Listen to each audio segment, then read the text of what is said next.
Welcome to our Lunch and Learn on commercial real estate, demystifying commercial real estate leasing and getting all your questions answered. I'm Renee Miller with the Oregon Bioscience Incubator, and welcome to everyone for joining us today in person and on Zoom. So I'm just going to give a quick introduction. On the screen, it says, please introduce yourself in the chat. So go ahead and do that. And then if you have any questions for our participants, please put those in the chat as well. All right, I'm going to read a quick land acknowledgement as we get started today. OTRADI would like to acknowledge the land we are all on, wherever we may be. OTRADI conducts business throughout Portland and beyond, and is making an effort to acknowledge the history of the area and work toward decolonization of the bioscience industry. Portland rests on traditional village sites of the Multnomah, Clackamas, Clackamas, Chinook, Tualatin, Kalapuya, Molalla, and many other tribes who have made their homes along the Columbia River. So please join us in acknowledging the land we're all on throughout Portland and beyond. To learn more about Portland's native and diverse and vibrant community, please read Leading with Tradition, a document created by the Portland Indian Leaders Roundtable. And there is a link to it in the chat. So I'm going to go ahead and introduce our speakers today. We really appreciate CBRE's Portland office, Ajay and Kristin, for sponsoring this event and presenting it today. So I would like to give a brief introduction of the both of them so that they can go ahead and answer your questions. Kristin Hammond is a Senior Vice President in the Portland, Oregon office of CBRE. She has over 20 years of experience working with leading firms in technology, life sciences and healthcare, education, utilities, financial services, food and beverage manufacturing, and supply chain logistics. She advises companies ranging from startups to publicly trading multinational conglomerates for strategic guidance on requirements for major relocations, build-to-suit, construction, and economic incentive-driven opportunities has made her a go-to advisor in the region. Kristin has distinguished herself as a knowledgeable professional who can deliver the ideal work environment for clients.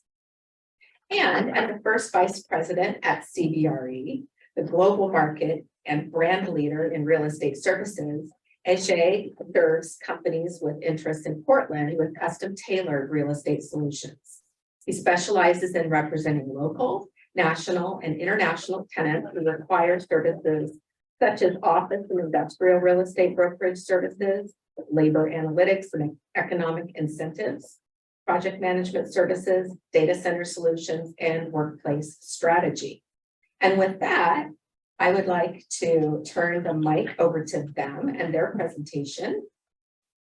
So there you go. Thank you. Please take it away. Thank you so much. Thank you very much for the welcome and kind words of introduction for both of us on both of our behalf. It's a pleasure to be here. We can't see many of you on the Zoom, but hopefully you're having a good afternoon. We have a few people here in person.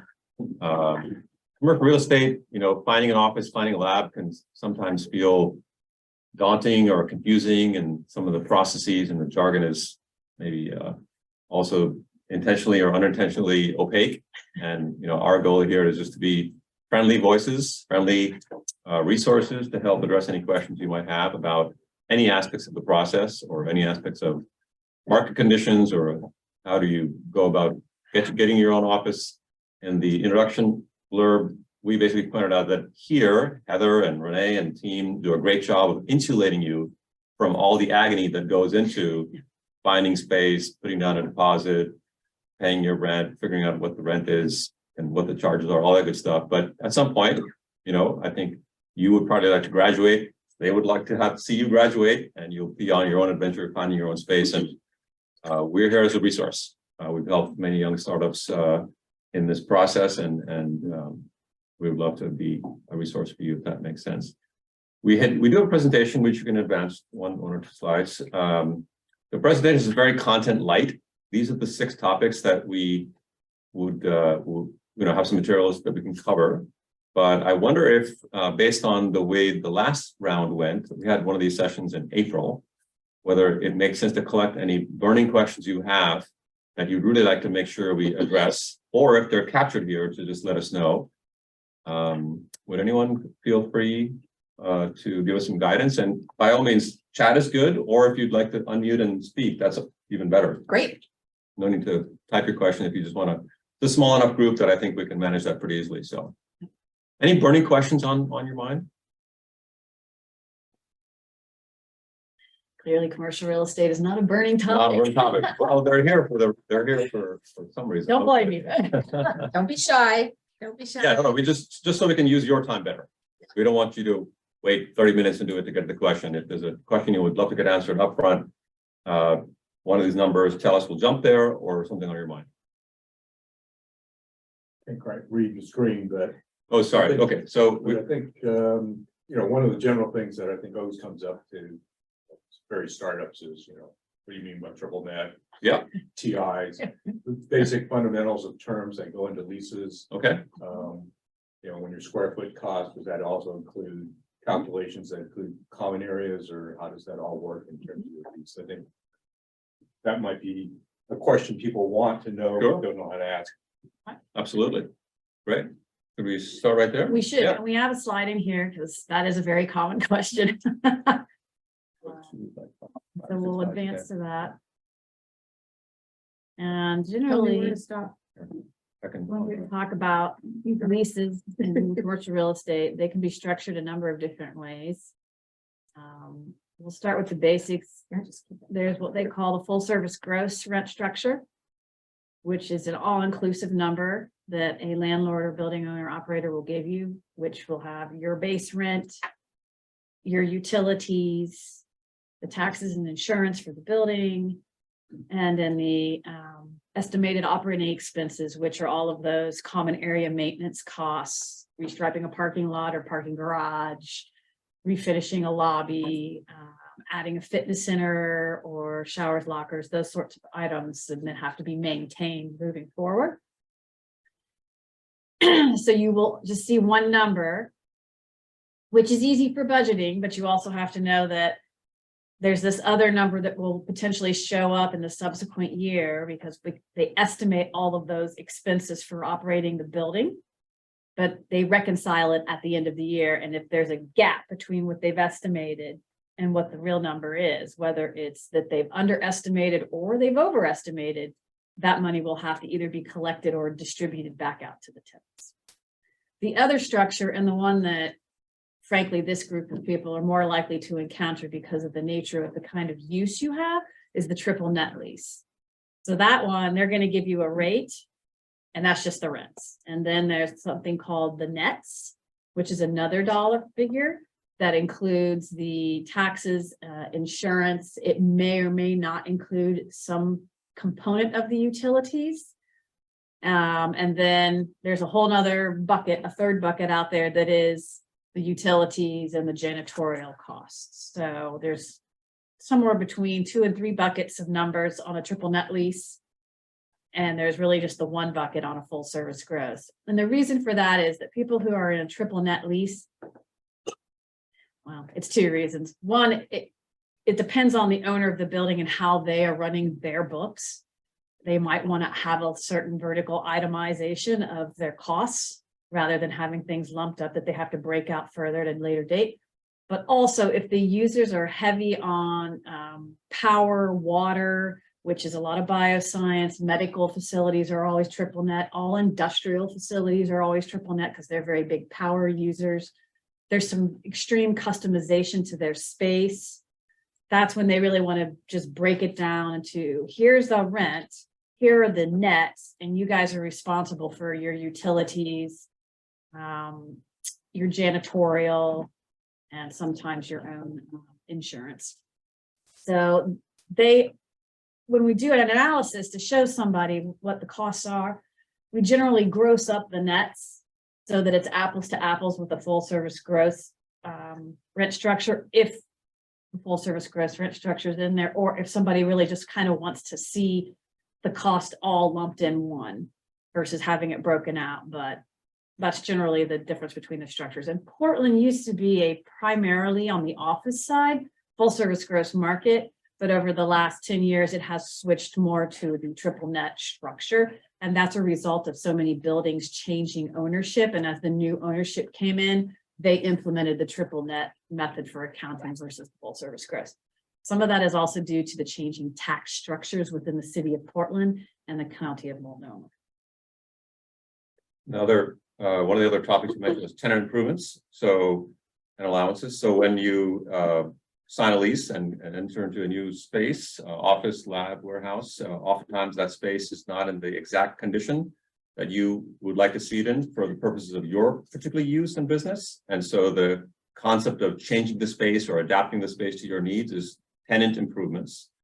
And if you enter a space where you've signed a lease for some period of time, usually it would be 3, 5, 7 years, a slightly longer term lease, the landlord may be incentivized to offer you a tenant improvement allowance. So you might see the word TIA or TI dollar sign.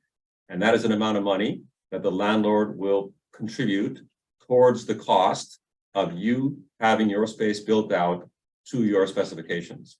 You need certain labs, you need certain hoods, you need certain chemical storage areas, you want private offices, you have other requirements. Those are tenant improvements. Sometimes the tenant improvement allowance from the landlord will cover some or most of the cost. Oftentimes in a bioscience, medical, life science use, it will not. And so over and above the allowance that they provide, the overall project costs, there'll be a gap, and that gap would be your responsibility as the tenant. So, and we can certainly talk more about that, but in general, that's tenant improvements and tenant improvement allowance. So the landlord will contribute that in exchange for your commitment to be paying the stated rent in the lease for the period of the time that you rented the space. Okay, good to know. Yeah, getting right into it. So that's good. Please. Yeah, we do have a question online. Yeah, please. CS says, I'm curious how the Portland, Oregon commercial real estate market fares compared to other metropolitan areas at the moment and forecasting into the next quarter of 2023. Let me take that one. So, yeah, we get that question a lot these days. Overall, Portland is faring very similar to most of the major markets and what we would call secondary markets, which is where we sort of fall within the realm of categorization. So everyone is seeing a spike in direct vacancy, which is space that has no lease out on it and it's been vacated, but also more importantly, a big spike in what we call sublease vacancy, which is space that has a lease on it, but that tenant is no longer utilizing the space and is marketing it for some discounted amount on the market. Sublease vacancy has most definitely been the biggest change factor for our market, as well as for all of the major metros around the nation, with one or two exceptions. And that has been driven largely by software firms who are some of the biggest users and drivers of absorption over the last 10 years. And they are now the ones who are quickly trying to shed space. And that should probably come as no surprise to anyone when you're reading headlines and seeing a lot of job layoff announcements. It's pretty heavily focused in the technology sector and in particular the software sector. They're also the group that has embraced the work from home model the most aggressively, at least for now. So they've got a lot of square footage that they don't need in their portfolio and would like to try to recover some amount of money that they are obligated to spend on it through their current lease term. And that's where we're seeing a lot of additional space. There are a few markets in the US that are faring, I would say, better. Nobody is doing great. The return of office space is pretty consistent across the board, that a lot of people have adapted a hybrid work model or, a part-time situation, or they've gone to entirely work from home. And that's across the board. But some markets like Nashville, Austin to some extent have fared better for varying reasons, but primarily just because they've had some large companies come in the last decade again and make a big presence, and they're just committed to staying there. It can be attributed to a number of other things, amenities to the town itself. Cost of living is certainly a driver as well. That's where the West Coast has probably taken its biggest hit, is that our cost of living is relatively speaking, considerably higher than the rest of the nation, with the exception of New York, New Jersey. So we're about smack in the middle, even though I'm sure everyone here thinks that we are at the very bottom of the barrel and it's, all is lost. The fact is that is not the case. We are in the same position as most of the markets in the US. What will be the differentiating factor is how quickly do we come out of this versus other markets in the US. And you've got a report up there on the screen. Can you tell us about that? Yeah, sure. So basically, this is a report that CBRE publishes on a quarterly basis for all major markets in which we operate, which is pretty much any major United States or international destination. We provide a quarterly report across 3 different categories: office, industrial, and retail. This one happens to be focused on office properties, and it's basically a research report that shows how much space is available in the market, what the vacancy rate is, what the lease rental rate trends are, what the major transactions are. And so we're happy to share this information with anyone if you like. We publish it, and it's free and open to use. The main highlights on this page, beyond the fine print, are essentially that vacancy rates have continued to go up. So the overall vacancy for the greater Portland metro region is about 20%. Downtown, the vacancy rate is closer to 30%. That's space that is actually vacant and unleased. So it doesn't really speak to how much space is not being used by companies that already have leased the space, because as many of you know, there is still not a full return to the office environment, and hybrid is certainly playing a role in that. The overall average asking rate on a full service gross basis, the way Kristin described it a moment ago, is $32.40. And that's quoted, rental rates are typically quoted as per square foot per year. So that's another thing to keep in mind as you're trying to budget items and think about things. In Oregon, for office properties, it's an annual number, annual dollars per square foot per year. Sometimes you'll see industrial properties quoted as per square foot per month. And to further complicate that, there might be a difference between, a shell rate, which is just for the warehouse portion, and a higher rate for the office portion for those companies that have those needs. So we can help sort all that out if that ever becomes an issue. But that's what this slide is basically speaking to. Some of the dynamics in the market, vacancy and average asking rate are typically what we focus on. Average asking rate can be a bit misleading, especially in a market conditions that we're in today. The face rate, the asking rate of a building's landlord might be very different from the actual rate at which you strike a lease. It would vary potentially by the ownership structure. A local landlord might have, a certain set of concerns or debt on the building that is different from an institutional landlord that is a pension fund out of California that has different debt obligations and different types of assets and holdings. And so face rate is literally just the asking rate. What happens in terms of the number you pay is a combination of a few factors: how long of a lease you'll sign, your particular credit or lack thereof, since many young startups don't have a credit line, and also the amount of tenant improvement allowance dollars the landlord you're asking them to provide or they will provide.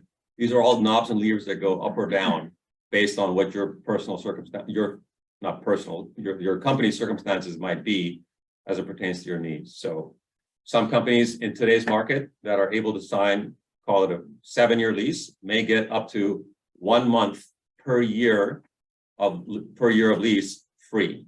So on a 7-year lease, in certain situations, you might expect to get 7 months of rent free or abated in our terminology.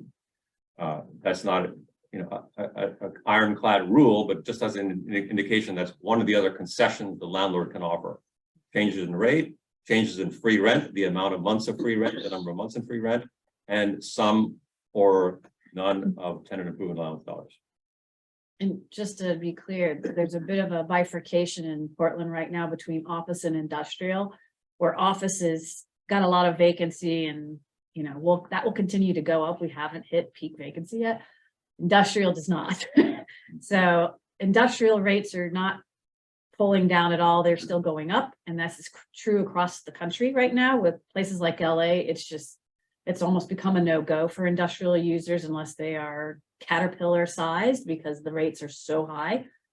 But the office side has gone the other way. So we expect industrial to cool off and start going down. We've already seen some signs of that, but to date, the pandemic and the lockdowns actually bolstered industrial because everyone moved to online ordering and e-commerce just pushed it out so fast, and they did not have enough inventory built that they were struggling to even deliver new supply. So that one is a little different conversation when you're looking at trying to procure warehouse space, manufacturing space, or large distribution space. Now, once Amazon really releases all of the warehouses that they're going to release, they've already stopped any new deals that they were entering into, and they have some deals they've already signed, but they haven't finished the construction. And we expect some of that to come onto the market as a giant sublease via Amazon. That'll probably impact the industrial market in a way that we haven't seen before from a single user, but literally Amazon was driving the industrial market in the United States over the last 4 years. So they have a mammoth portfolio. And once they start pushing some of that space back onto the open market, then industrial product will probably start to come down a bit on the rate and go up on the vacancy. That delineation is a really important thing to have in mind as any of you are considering graduating from here, because if you're graduating from OTRADI and all you need is office space without any special requirements, your economics are going to be very different from a company that is leaving here and needs to be in a facility that has office plus lab or office plus lab and venting and chemicals. Those three categories there's no similarity in terms of the economics. No. So again, we can help you unravel all of that, but feel free to ask a question online and then in the room. I had a question from chat that actually is a good segue from that. Yeah, sure. The question is, I'm curious on how amenable building owners have been in Oregon to accommodate wet lab space. Biohazard and chemicals can definitely play a factor in these decisions versus traditional office space. I mean, well, in short, if the economics work out, landlords are amenable. It just so happens that, Pacific Northwest, Portland has not been a very deep market for very large and established bioscience, life sciences companies, notwithstanding OHSU and OTRADI and commercialization efforts. We don't have a plethora of buildings that have very, very large campuses of such users. Of course, Genentech, Twist Biosciences, now AbSci, these are relatively large occupiers for Portland. But in terms of the economics of making it happen for a credit-worthy company, and the right lease terms, landlords are, we're able to find you space if the economics make sense. But do you have any additional color on that? I would probably add two things. One, it generally tends to be single-story flex product. So you see those all out along Highway 26, some of it out on Airport Way. That works the best for groups that have either a lot of lab with water or in particular, a lot of H-rated materials they have to store on site. That will actually be the trickiest thing. Going into a high rise with H-rated materials will be a no-go because we've got other tenants in the building and it becomes too much of a legal liability for the ownership to count on the proper management, venting, and otherwise. And frankly, vertical venting out of a high rise is extremely expensive, so it wouldn't make a lot of fiscal sense. There are, however, a few, we'll call them like 4 to 5 story buildings built here and there around town that are designed to handle some of this with bioscience and lab/research in mind. So they've already done some of the mechanicals that you would need for any sort of vertical building that would accommodate it. They tend to stay pretty well leased because, to Ajay's point, we just don't have a lot of that product type at this point in time. There was the NIR Center was the big, new idea that they were hoping to build over in some of the OMSI land. And even that development group just could not get enough traction. It's very costly to pre-build that kind of product and then hope that it comes. Particularly when you're in a market that is not, well, I'll just say San Diego or Boston, where, bioscience, type group is a dime a dozen, kind of like tech in Silicon Valley. So the risk level is a little high there, which is why the single story flex works so well, because flexible buildings is where we get the term flex, can be built out for just about anything. So those landlords are the most amenable to it. It's also very self-contained, and the venting challenges are super easy because it's just a single story. So you're punching through the roof. A lot of times we got to add HVAC units. Those are a lot easier and more cost effective than if we were to try and put an HVAC unit for your conditioning needs up on a multi-story building. We saw that issue with one of our clients, and then the equipment load. So if you've got a lot of heavy equipment, lab equipment associated with your processes, putting that into a single story is super easy and cost effective, obviously, because you're just either docker grade loading, but also the load per square foot is just sitting on a slab. So we don't have an issue. When you get into buildings that are 2 stories or more, there's payload limits, and we can't always get, the higher we go, the harder it gets to put equipment there. Not to mention, how the heck do you get the equipment up there? So in the case of like AbSci, they went on the 3rd floor of a building in Vancouver. They had to pay to remove exterior windows on the 3rd floor and use a crane to lift the equipment in. It all paid out for them because the landlord gave them a crazy smoking deal to get them in the building. But in today's world now, that would, you'd kind of scratch your head and go, I don't know if I want to do that. I mean, the cost of doing it, let alone the risk of what if that piece of equipment gets dropped and you've lost the cost on the equipment. Those barriers tend to start pushing these types of uses to that single story flex. And AbSci today and Osram Optoelectronics, the company that acquired the group out of PSBA, Twist, Genentech, these are all in single story flex buildings, but coincidentally also all in the suburbs. Yes. You usually don't find this use in the heart of downtown. Yeah. So AbSci had to move all that back out the window. Of course, yes. To their new headquarters. Yeah. I have another question in chat. Are there other infrastructure needs we should be paying attention to when searching for graduation space? Wood frame buildings versus steel concrete, etc.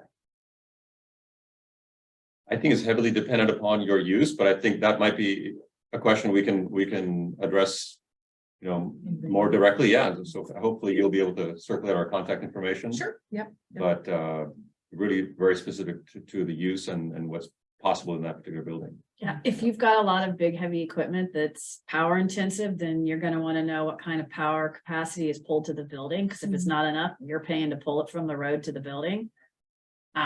Same with the water input need. If you've got something beyond the municipal standard, you don't want to know what it's going to cost to have to pull an additional pipe. So something you want to kind of investigate there as well. The other one we get is seismic. If it's single story flex, it's seismically sound because it's single story flex, and it just is what it is. It's not a real problem. It shows itself when you end up in multi-story buildings. And then it just kind of depends on the age of the building, frankly. I would just tell you brick masonry is not where you want to be. Oh, okay. What about like backup generators for equipment? That's on the tenant. So the landlords do not provide those kinds of items. Again, AbSci needed that. So did Osram. That's on the tenant. They will, when you want to think about when you're looking at buildings, is do they have land around the building where they can put a pad for a backup generator that's going to hold it, keep it secure, and also not be disruptive to the business itself. But ultimately that will be a cost that the tenant has to bear. And how large are those, and what do they approximately cost? I do not have an answer because that runs the gamut depending on the capacity you need for backup. Yeah. St. Vincent Hospital has massive generators because the hospital has to stay running. It's almost a whole building. All hospitals are like that. If you need something like that, it's millions of dollars. If you just need something simple, Small that, UPS. keeps, your basically your computer's up and maybe your equipment up long enough that you can download whatever you need to do and properly shut it off, then you're probably more in that 50,000. Yeah. Okay. Are there any pieces of wisdom you could impart to people who are first-time tenants or occupiers of their own space that perhaps they wouldn't think about first timers? I would personally say that's why we're here, to lean on us for help. It's complicated and confusing, both the jargon is and the process can be. If you want, we can walk through the Yeah. process slide,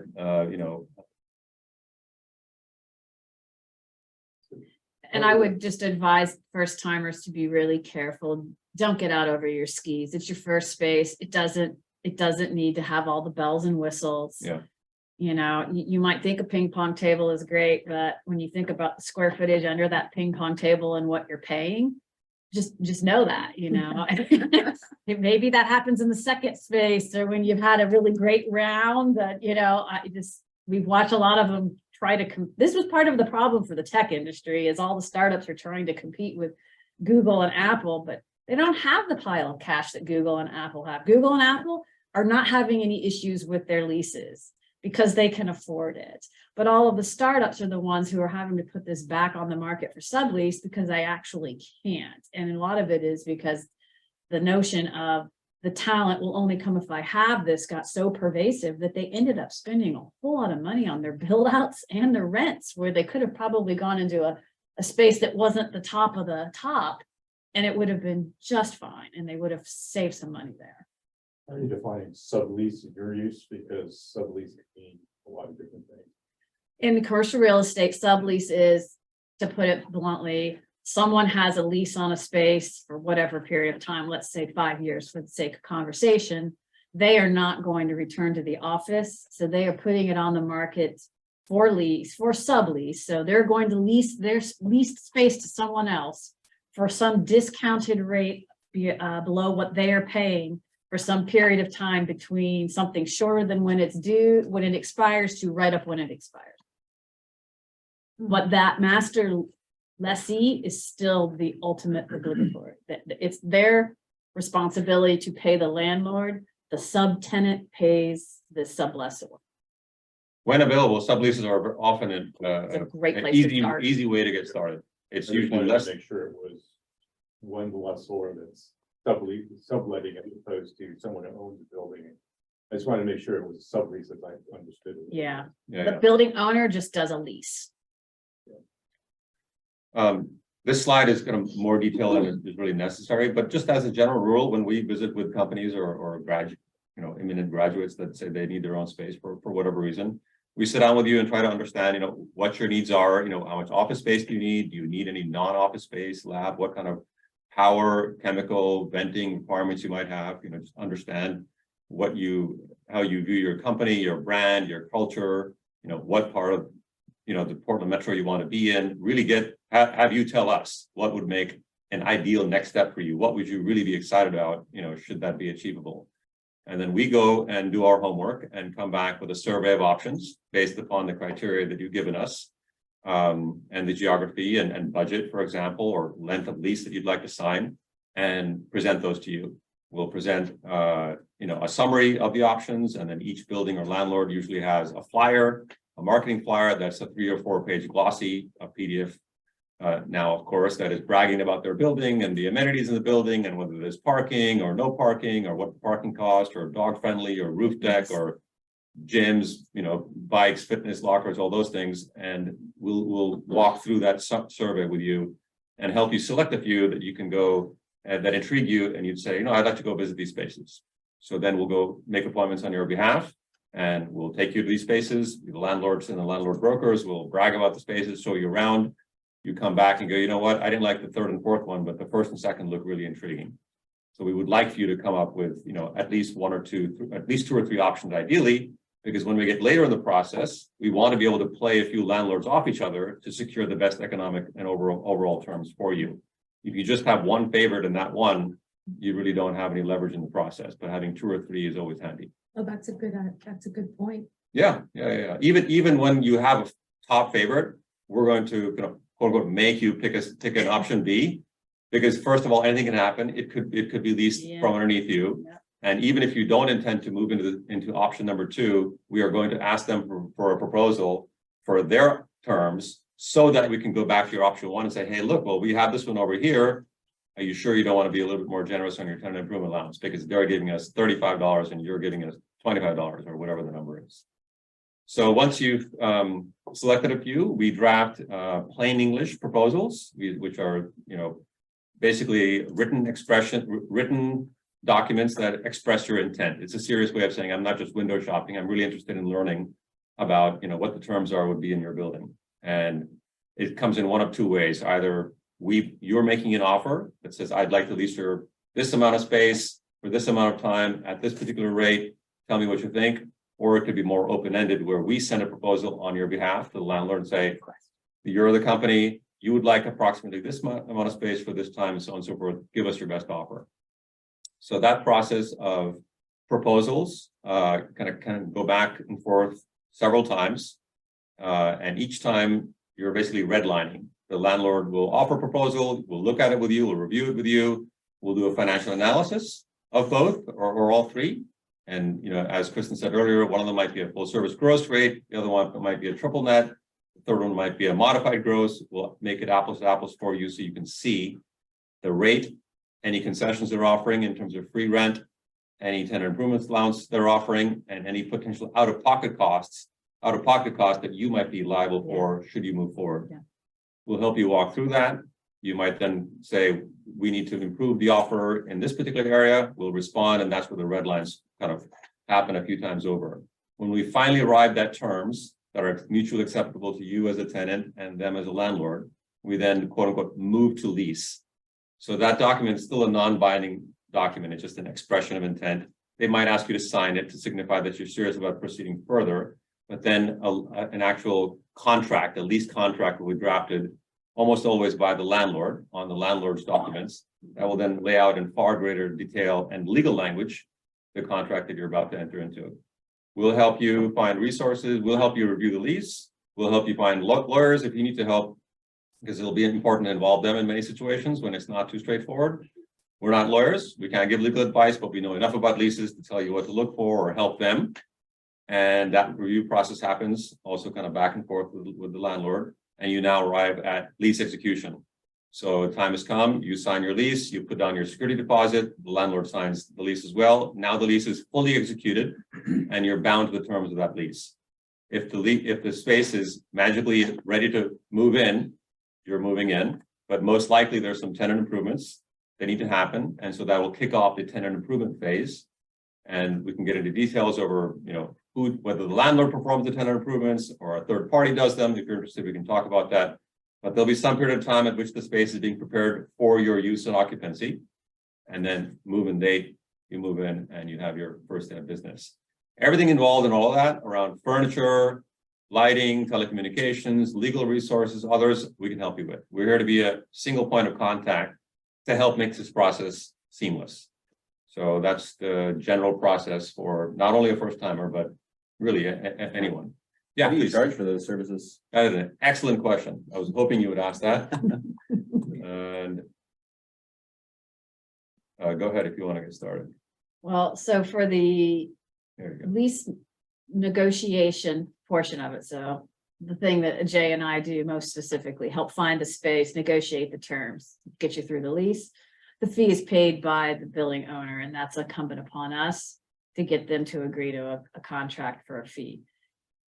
All institutional and long-term individual real estate owners understand this structure, and we already have predefined, this is what we pay, it's a percentage. For this kind of a transaction, we just have to get them to sign it. Once in a blue moon, you might get a building that's usually not going to be a higher end building. It's going to be an older building that there might be some, sweet little old lady who owns it and lives, I don't know, in Kansas City, and she doesn't want to pay those fees. And that would be the only time that we might come back and ask a client, do you mind giving us a flat consulting fee? But I've yet to have that happen. So in 20 years, I don't really expect to see that. In particular, when the market turns against landlords, which is where we are now, they're more than happy to pay that freight. They've already wrapped it into all of their underwriting. They did it when they bought the building and took a loan from a lender. So it's all there. Things like project management, that does have its own fee associated with it, and it'll be based on the size of the project, which is essentially what is the cost of the project overall, and they will have a a fee that you can negotiate between said percentages. These are all pretty much single digit percentages. So it's not some, it's not a lawyer's fee. And then your real estate legal fees are wholly yours. And that just depends on whatever you've got going with your particular legal counsel. The brokerage fee model is almost identical to residential. So if you're, Yeah. you own a home, you're selling it, you're retaining your broker, the seller's broker, and the buyer has a buyer's broker, and 5 or 6% of the total transaction cost is then split between those two brokers. But the seller, or the landlord in this case, is the one paying the fees for both parties, Yeah. the representatives of both parties. That's analogous to commercial real estate. So the landlord is paying our fees, and the landlord is paying their own broker's fees as well. That they have. Another question from the chat. What is the best way to break into commercial real estate right now? What are the best skills? Lying for the space or any advice for income?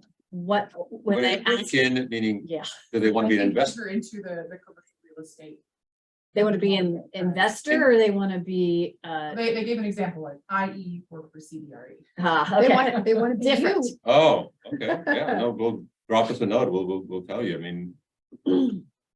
I guess the short answer is buyer beware, the one thing we haven't really, we should make clear is that the one unique aspect that is very attractive to some, but also very unattractive to others about commercial real estate and residential real estate for that matter, is that we are almost always non-salaried professionals. Yeah. So we have no salaries and we have no benefits. Now, we make our money through commissions and we can buy benefits. In my case, I just committed to buying, $28,000 of health insurance for me, my wife, and my son that I will pay myself. But I'm also now my own business, Yeah. and I can incorporate as an S corp, and a lot of my business related expenses, including this, are tax deductible to certain limits. Yep. So I wasn't sure when you said get into it, whether it's be a broker or be an investor. I think they need to be a broker. Be a If they broker. want to be Yeah. a broker, Yeah. tell them to reach out to us separately and Yeah. we're happy to have a one-on-one meeting and give a little more depth about it. Just know that it's a, like it or not, it's a slow ramp up process. Yeah. Like the front end of your entry, you're not going to make a whole lot of money. Like you're probably going to make very little money. And going into the market we're going into, it really might be a goose egg for a while. I Yeah. just don't know. But it's something that you have to build, just as if you were a consultant in any other kind of business, because you've got to build your knowledge base and you have to build your network, and those take time. You have to know all of the owners, their debt positions on buildings. You need to know all the buildings and who's in them and how much space they have and what they're paying and when their leases expire. And are they an expanding company? So they're likely to take vacant space and we're not going to get ourselves in a fist fight over it because they're bigger than us, or are they a company that's likely to give space back? So let's go chase this. Maybe they'll even give it back early and we could get it, those kinds of things. And that just takes time, like most things. I imagine much like your business takes time to accumulate the knowledge to actually be able to deploy. I'd encourage the questioner to just think a little bit about which sides of the business they'd be interested in going into. So maybe the two sides would be representing an owner or representing a tenant.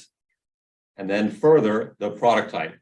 Do you like office properties? Do you like industrial and flex properties? Do you really excited by retail or multifamily apartment? So there's so many specializations based on owner or occupier and product type. Yeah. And very few people are Jill of all trades, Jack. I don't know what the modern acceptable expression is, but it's impossible to be an expert in all of that.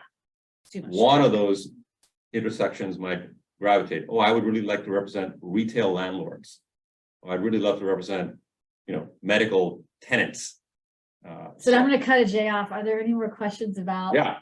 bioscience and their real estate needs? Follow-up question, you talked about entering the market you're about to enter. Have you been through a cycle like this before? And if you have, what are the impacts, possible impacts it might have on the biotech community or people looking for that space? Well, that's a good question. Yes, I've been through this before. I was through the .com bust. We were both through the financial bust. So, in all honesty, this one came later than I thought because we were on a pretty steady trajectory of every 10 years, and this one actually bumped out a few more years. So And we're just on the front end of this, FYI. So for the bioscience community relative to real estate, what it's likely to mean is if you can hold on a little bit longer in your current position, do it, because we have not hit bottom. And I expect to start bottoming out on some things next year, mid-year. And by that, I mean, we're going to see some landlords who are going to have to give the building back to their lenders. You know, we're going to have buildings that go into the foreclosure type equivalent. There'll be debt defaults, and new buyers will come in and get it at a discount, and it's going to lower their cost basis, which means they're going to be able to come in and lower their rental rates and undercut the market. This is what's always happened in the past. So from a rate perspective, it's out on the horizon, but it's not here right now, because right now we're getting up on it because we already know several distressed assets. But right now, this last cycle, we had so many out-of-market institutional owners come in and buy or build product.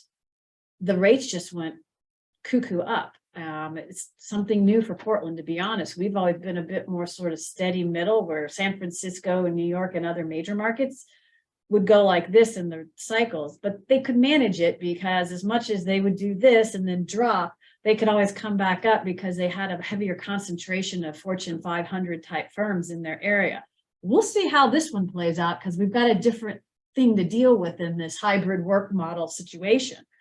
But they'll probably, and they've got far more inventory. Like San Francisco has something like 20 million square feet of vacant space. I mean, they got a lot. Which is about almost the total of our entire downtown. Exactly. So if you can wait, you can probably you're going to get a better deal. Having said that, there are a few caveats that I have to put on the side right now. And one of them is the kind of buildings that you guys typically occupy, which is that single story flex. There was never a ton of it built here in the Portland metro to begin with. And it takes a lot more land because it's not going up, it's going out. So because we have urban growth boundaries and we have some other pretty stringent state mandated zones, we can't just like there's a development group, an economic development group that does nothing but push for grabbing what they call industrial land and authorizing it, because industrial users, big warehouses, they need big land sites. But that's not been easy to do in the state of Oregon. So we got a lot of groups that want that kind of building. It's not being built because we don't have the land supply right now. So that might not drop down. That was a question I was going to ask about enterprise zones and other special zoning that's beneficial from a. Well, there, you know, you probably follow the press as well. You know, Oregon got itself into a real tizzy when Oregon's largest employer, Intel, decided to put $20 billion in Ohio. You know, it sent Oregon into a complete tizzy because they also realized we just don't have the incentives nor the space to accommodate, you know, companies that are benefactors of the CHIPS Act and growing Intel suppliers. Yes, please. Actually, great segue again. Another question from the chat. Are you seeing any new interest and or incentives from building owners to secure life science companies given the market and vacancy rates of office buildings? From landlords, the question from landlords? Yeah. Interest or incentives for like specifically procuring life science companies as tenants. There's only one building I can think of. Yeah, go ahead. Yeah, I mean, In short, no, Yeah. there's not a lot. They'll take whatever tenant they can get. But there is one building on the central east side that was built, well, it was renovated specifically with life sciences in mind. So they have put in some of that critical infrastructure. It just doesn't have parking. So they've had real trouble there, because anything on the east side, you love it, but don't look for parking because it doesn't exist. So, but the you know, the places where Osram and AbSci and which is in a PAC trust property, that's why I said AbTrust. Those landlords are very excited to, you know, work with companies like the ones we're talking about. So, but no one incentivizes a vertical in particular. Well, I think most people understand that not all buildings are the same either. So right. I mean, that's the problem Silicon Valley had. They had all the .coms go away, they thought, oh, well, we can just get life science people in. Not that easy. Yeah, well, for one, the roof couldn't bear the weight of what had to go on Exactly. top. So South San Francisco, yes, but downtown San Francisco, no, for exactly that reason. Yeah. So I think that's the part that a lot of people understand. Commercial real estate is not the same thing for all industries. Other questions? And by the way, feel free to speak in voice if chat is complicated or you're on a small screen or, yeah. I have a question. What Please. area do the two of you cover? Oregon and Southwest Washington. Okay, so all of Oregon. All of Oregon, Southwest Washington, and then by way of our firm and our platform, we can do deals in New York, Texas, Anywhere. India. We've Yeah. done a deal in England, so we just work with Czech our Republic, clients. Adelaide, we all over the world. We can handle it all over the Of course, we want everyone to stay here in world. Oregon. No, absolutely, but sometimes companies that are growing here, they need a branch office somewhere Right. else. So we can facilitate that too. Oh, that's great. That's So good is to know. anyone trying to develop stuff, since U of O has put a major investment in research, the expectations will be more spin outs, say, in another 10 or so years. Or then real estate development for commercial real estate for life science buildings. In In Eugene, Eugene. You know, to date, no, but the challenge there is that U of O owns all the land around the campus. I mean, Oregon State has the same problem, and that is a client of ours. well, They buy all the land because they want to control it, because they don't know where they're going to expand or what they're going to need to do. So that'll end up being something that's probably largely controlled by the university itself. So number one, number two, you know, for years, it was expected that the OHSU's commercialization efforts and the Light Cancer Institute, as well as Cambia's in-house incubators would launch dozens of companies, and with no disrespect intended, that really hasn't happened. So, you know, speculative development of a huge campus for something that's coming in 10 years is unlikely to Yeah. materialize. What effects, if any, have you seen as building ownership changes hands on the current tenants? So for example, if an owner allows a building or It's a good question. forced to have a building go back to the Yep. lender. Yep. Are these subleases affected at all? The tenants. Yeah, so existing tenants, whether they're direct tenants or subtenants, aren't impacted. This is why everyone signs a subordination and Sundown. non-disturbance. So as long as they're paying their rent, they're in good shape. Where that can have an impact is if you're in the middle of negotiating a new deal in that building and you've come to terms, and it's always that tenant improvement allowance, the first problem, because there's no capital available because they've walked away. So that's where, you know, our knowledge of who's sitting on what debt and what's going on there right now comes into play, because do we really want to engage with a building where this ownership is in distress? And in 3 months, we invest 3 months of trying to get a deal done, and we get to the, you know, the finish line, and they disappear, and the lender or the bank isn't going to honor that financial obligation because it's not binding. That protection occurs even when there's not distress. You know, an investor owns a building, the building trades hands. You know, the new investor doesn't get to boot all the tenants out. No. So even in normal times of non-distress, Yeah. those protections exist and they're legally enforceable. Well, that's good to know. Yeah, Another question for the Yeah. person who's interested in breaking into the industry, are there licensing or certification requirements? Yep. go visit Oregon Real Estate Agency on the web, and you can take a class and do the test. It's the same for residential and commercial. Which is strange because they're not the same, but okay. Almost none of it is applicable to what we do on a Yeah. daily basis. It's a joke at our But- side of it. We're like, really? I don't really. Forget it. Drive a truck. Exactly, not the same. But yeah, it's not terribly onerous, time consuming and some money, but Will we be able to share your slide deck with the audience? Please, Yeah. really, Okay. really, Great.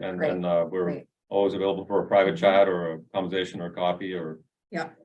I know, you know, no question is really unwelcome or stupid or anything. It's a complicated space, which is why we exist, to Exactly. help kind of smooth the process out. By the way, none of this is stuff you couldn't do, but almost always it's people like you time-consuming. have better things to do with your time, and let us deal with the complexity. So, Yeah, absolutely. It sounds like it's pretty complex. So thank you for breaking it down. for yeah, us. sure. Any final questions from the audience before we wrap it up? Or if anyone in the audience wants to stay for a couple of minutes, and ask your private question verbally, that's fine too. We're here Yeah. for another 5-10 minutes. Yeah, feel free. Feel free. Well, thank you so much for helping us Yeah, understand. sure. Thanks for coming. And I will send out the recording to the Zoom folks and the slide deck. And you'll get it too. And we really appreciate everything that you've done for the OBI. And we enjoyed having you here today. Pleasure's Thank you. ours. Pleasure's ours. Happy holidays. Yeah. And be safe out there. Yeah. Thank you. Thank you. And yeah, if anyone stays, we're happy to Okay.